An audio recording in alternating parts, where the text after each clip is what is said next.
Okay, so let's take a closer look at the license definition that Oracle is sharing with us in the new price list. And if you will go on Google and just Google Oracle Java price list, you will get to a PDF document on Oracle's website. On the second page, just beneath the actual pricing and the pricing example, you'll find the license definitions. I'm not going to read the full definition here or the full document, but the main part of the definition is what you see here on the slide. And it reads, employee for Java SE Universal Subscription is defined as 1. All of your full-time, part-time, temporary employees, and 2. All of the full-time employees, part-time employees, and temporary employees of your agents, contractors, outsourcers, and consultants that support your internal business operations. So, in this, Oracle is vastly extending the license definition. The old definition was previously all about counting the processes on the servers where Java was running, and on the client side, you would be counting the number of users. Now, Oracle mentions anyone who supports your internal business operations in the license definition. And the internal business operation is a common term used by Oracle throughout its contracts. And there are a couple of things to mention in this context. First, well, anyone supporting your internal business operation needs to be accounted for from a licensing perspective. Second, you're only allowed to use Java for your internal business operations. You cannot use it to support other companies' internal business operation. As an example, you cannot host any solution running Java for customers on these licensing terms. You need special hosting rights for that. Now, Oracle is not just asking to count employees, which is already an enterprise-wide metric. You also need to include anyone who somehow is supporting your internal business operations. And Oracle goes on to mention all of the full-time, part-time employees, temporary employees of your agents, contractors, outsourcers, and consultants, all of these guys that support your internal business operations. Now you might be thinking that this is not so bad. I just need to count all of those who are actually sitting and working with my business systems, you know, DBAs, system admins, and so on.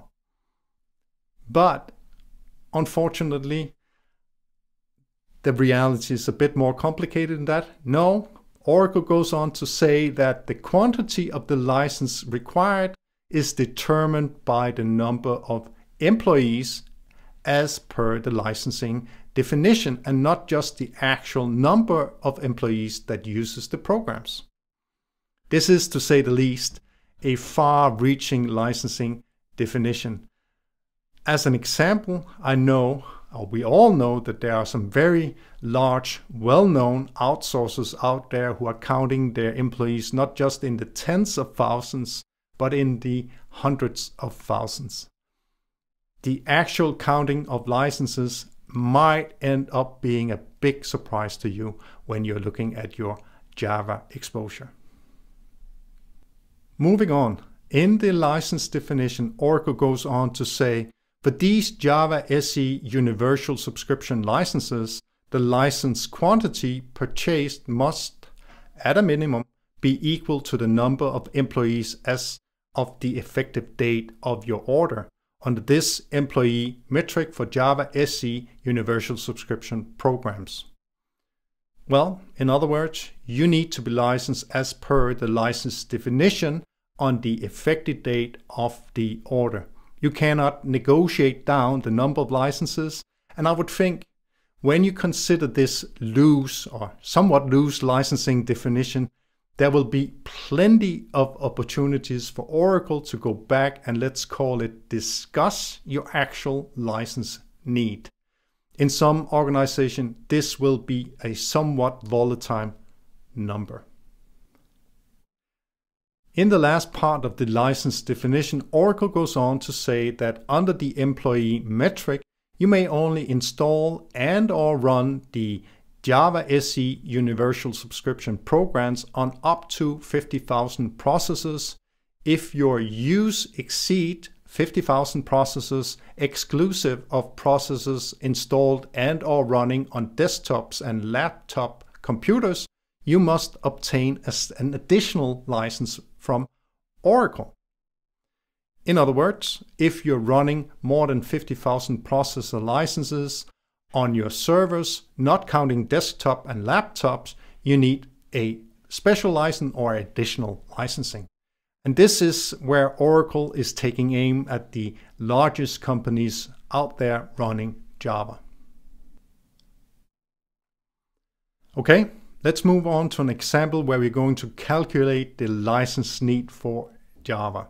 And in this example, we have a total of 32,000 employees as per the licensing definition. And in this case, the 32,000 employees are made of 8,000 part-time employees, 18,000 full-time employees, and 6,000 contractors and agents. And then what you need to do is basically take the 32,000 times that with, in this case, 5.7 USD, and then 12 for 12 months of service, and there you have it, $2.2 million for 1 year of Java subscription service.